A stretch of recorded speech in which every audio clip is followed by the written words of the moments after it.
winning mentality, championship programs, family tradition. Bearcat Update covers everything Northwest Missouri State sports. Welcome back to another episode of the longest running sports television show at Northwest Missouri State, Bearcat Update. I'm your host, Calvin Silvers.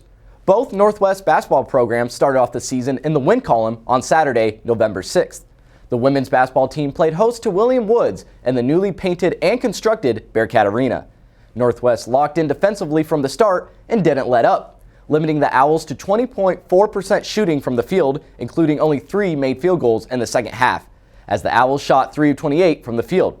The sophomore duo of Jillian Fleming and Molly Hartnett combined for 30 points to give the Bearcats a demanding 70-35 victory. Before we highlight the Bearcat men's basketball game against Northern State, our reporter Hunter Helmig gives us preview of what's to come for the defending national champions this season. Let's check it out. Thank you, Calvin. Northwest Missouri State University Bearcats basketball team is preparing for their season. At the moment viewers are seeing this, Northwest has already beat Northern State, a huge rival last year during the playoffs, in the recent Hall of Fame game recap. Playing a lot, and then obviously the preseason, we had a really good preseason as well, so just need to stay hungry and fight complacency and make sure that we stay process focused. The Bearcats this season, though, are looking to have another repeat year, led by players such as Trevor Hudgens and Diego Bernard, with help from new and returning players while being coached by Ben McCollum.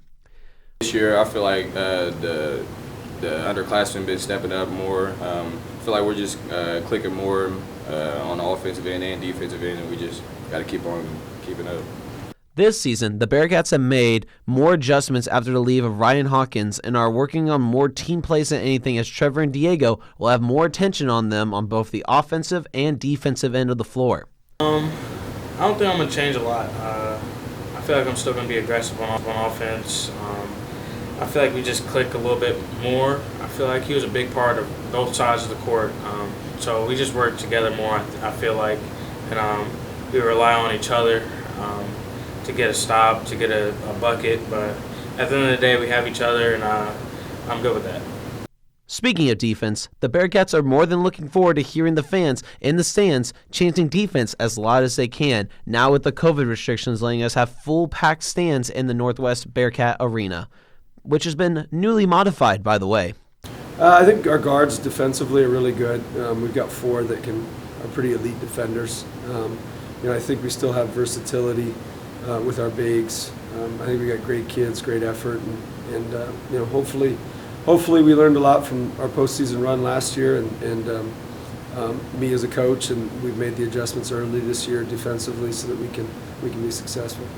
I'm extremely excited. I feel like we worked really hard in the off season, during the summer.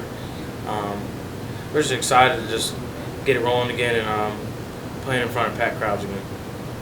Many cannot wait for the first packed home game, and I for certainly am one of those who cannot wait. Back to you, Calvin, in the studio. Thanks, Hunter. The men's basketball team hit the road to compete in the Small College Basketball Hall of Fame Classic in St. Joseph, Missouri. The Bearcats took on the 15th-ranked Northern State Wolves. Northwest opened up the game with a 13-4 lead, but Northern State used a 16-3 spurt of its own to take a 20-16 lead with 6:58 in the half. The Bearcats found themselves trailing 30-26 at the half. Wes Dreamer came out firing in the second half and knocked in back-to-back triples to put the Bearcats back on top, 32-30. Dreamer was in a groove throughout this game, finishing the game with 20 points on 7 of 15 shooting. A 14-2 run charged by Trevor Hudgens and Diego Bernard gave Northwest a 68-55 win. Hudgens finished with a team-high 22 points, along with 2 assists and 1 rebound. At the time of this recording, the Bearcats are set to tip off against Seattle Pacific at 5:30 in Civic Arena. We will have updates from that game on our Twitter at BearcatUpdate_8. With that, we're going to take a quick break, but don't go anywhere. When we come back, we give a preview of the Bearcat baseball team for this spring. You're watching Bearcat Update on KNWT Channel 8. Welcome back to Bearcat Update. The Northwest men's baseball team has been preparing for the 2022 season with the hopes of bringing home an MIAA championship. Last season, the Bearcats had 5 players featured on the All-MIAA team, with Peter Carlson, Connor Quick, Alex Slocum, Spencer Hansen, and Ryan Koski joining the awards list. This season, the Bearcats bring back 3 of those 5 players. Our reporter Chase Chambers caught up with the team to get their expectations for the season.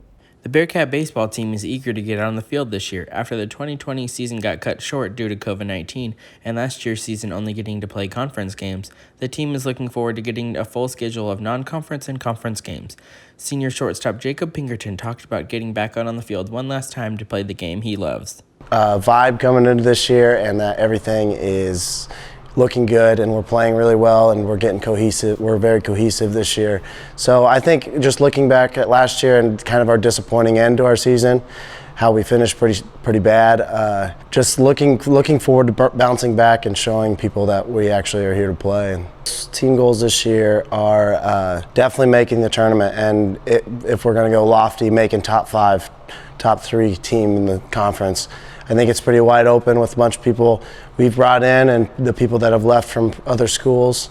Personal goals, I want to have fun my last year and be as productive for the team as I can be. I also spoke with left fielder Ryan Koski about the upcoming season and what is in store for the Bearcats. It means a lot to us. Last year, our non-conference schedule was cut short, and going into this year, we have around 3 full weeks of non-conference games, so that'll get us prepared and ready to go once conference starts. I'm most excited just to be around the guys and travel on the road. The bus rides are really fun. We'll play a lot of games on the buses and just getting back to the camaraderie and the dugouts and just coming together as a team. Differences from last year, we were able to have a full fall season, so we didn't get cut short like we did last year, so we're able to be around everyone the whole time during the fall season. That's really helping with team chemistry. We were cut short in the fall last year, so we weren't able to meet everyone. People were quarantined, so it's just really helping us come together as a team and to have that full fall season.